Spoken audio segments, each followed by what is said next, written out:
ইতিহাসের সাক্ষী হয়েছে সংসদ ভবনের দক্ষিণ প্লাজা। গতানুগতিক বঙ্গভবনের 4 দেয়াল ভেঙে এবার জনতার সংসদের আঙিনায় শপথ নিলেন নতুন প্রধানমন্ত্রী তারেক রহমান। কিন্তু 25 জন পূর্ণমন্ত্রী আর 24 জন প্রতিমন্ত্রীর বিশাল বহর নিয়ে কেমন সাজানো হলো আগামীর বাংলাদেশ, আর কোন কোন মন্ত্রণালয় ও বিভাগের দায়িত্ব নিতে যাচ্ছেন তারেক রহমান, এ নিয়ে বিস্তারিত ডেস্ক রিপোর্টে।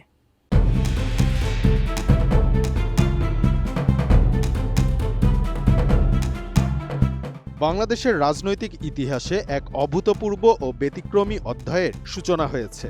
প্রচলিত প্রথা ভেঙে বঙ্গভবনের 4 দেয়াল থেকে বেরিয়ে জাতীয় সংসদ ভবন কমপ্লেক্সের দক্ষিণ প্লাজায় মঙ্গলবার শপথ নিলেন দেশের 11তম প্রধানমন্ত্রী হিসেবে বিএনপি চেয়ারম্যান তারেক রহমান। ত্রয়োদশ জাতীয় সংসদ নির্বাচনের নিরঙ্কুশ সংখ্যাগরিষ্ঠতা অর্জনের পর এই অভিষেকের মধ্য দিয়ে দেশে এক নতুন রাজনৈতিক যুগের সূচনা হয়েছে। মঙ্গলবার বিকেলে যখন রাষ্ট্রপতি প্রধানমন্ত্রীকে শপথবাক্য পাঠ করাচ্ছিলেন, তখন সংসদ ভবনের দক্ষিণ প্লাজায় উপস্থিত হাজারো মানুষের উল্লাস এক ভিন্ন আবহের সৃষ্টি করে। এর আগে বাংলাদেশের কোনো সরকারের শপথ অনুষ্ঠান বঙ্গভবনের বাইরে এমন উন্মুক্ত পরিসরে আয়োজিত হয়নি।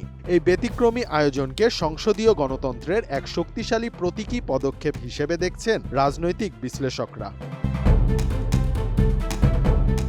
নতুন বাংলাদেশ গড়তে এলো জুলফিকার স্টিল। জুলফিকার স্টিল, ইস্পাত দৃঢ় অঙ্গীকার। শপথ গ্রহণের পর কালক্ষেপণ না করেই রাষ্ট্র পরিচালনার দায়িত্ব বুঝে নেন প্রধানমন্ত্রী তারেক রহমান। আইন অনুযায়ী তিনি নবগঠিত মন্ত্রিসভার সদস্যদের মধ্যে মন্ত্রণালয় ও বিভাগ বণ্টন করেছেন। মঙ্গলবার রাতেই মন্ত্রিপরিষদ বিভাগ থেকে এ সংক্রান্ত একটি আনুষ্ঠানিক প্রজ্ঞাপন জারি করা হয়। প্রধানমন্ত্রী অত্যন্ত সুনিপুণভাবে প্রশাসনিক ভারসাম্য বজায় রাখতে 25 জন পূর্ণমন্ত্রী এবং 24 জন প্রতিমন্ত্রীকে নিয়োগ দিয়েছেন। এই 49 সদস্যের মন্ত্রিসভার মাধ্যমেই আগামীর বাংলাদেশ পরিচালনার রূপরেখা নির্ধারণ করেছেন তিনি। দপ্তর বণ্টনের ক্ষেত্রে প্রধানমন্ত্রী নিজের হাতে রেখেছেন অত্যন্ত গুরুত্বপূর্ণ ও কৌশলগত 3টি দপ্তর। প্রজ্ঞাপন অনুযায়ী মন্ত্রিপরিষদ বিভাগ, প্রতিরক্ষা মন্ত্রণালয় এবং সশস্ত্র বাহিনী বিভাগ প্রধানমন্ত্রীর নিজের অধীনে থাকবে। জাতীয় নিরাপত্তা নিশ্চিত করা এবং সরকারের নীতি নির্ধারণী পর্যায়ে সরাসরি সমন্বয়ের লক্ষ্যেই তিনি এই সিদ্ধান্ত নিয়েছেন বলে ধারণা করা হচ্ছে। অন্যান্য সব গুরুত্বপূর্ণ মন্ত্রণালয় ও বিভাগের দায়িত্ব বণ্টন করা হয়েছে নবনিযুক্ত মন্ত্রী ও প্রতিমন্ত্রীদের মধ্যে।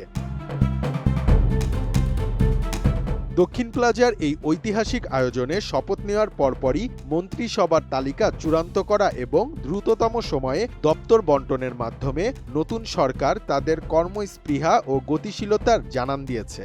আর 25 জন পূর্ণমন্ত্রী ও 24 জন প্রতিমন্ত্রীর এই বিশাল বহন নিয়ে দেশ পরিচালনার যাত্রা শুরু করলেন তারেক রহমান। শপথ গ্রহণ থেকে শুরু করে প্রজ্ঞাপন জারি পর্যন্ত পুরো প্রক্রিয়াটি অত্যন্ত সুশৃঙ্খলভাবে সম্পন্ন হয়েছে। জনগণের সরাসরি অংশগ্রহণের মধ্য দিয়ে গঠিত এই সরকারের সামনে এখন বড় চ্যালেঞ্জ হলো জন আকাঙ্ক্ষা পূরণ করা। সংসদীয় রীতিকে নতুন উচ্চতায় নিয়ে যাওয়ার যে প্রতিশ্রুতি দিয়ে এই যাত্রা শুরু হলো, তা দেশের রাজনৈতিক সংস্কৃতিতে এক ইতিবাচক পরিবর্তনের ইঙ্গিত দিচ্ছে। রিশাম সাহাব, এটিএন নিউজ।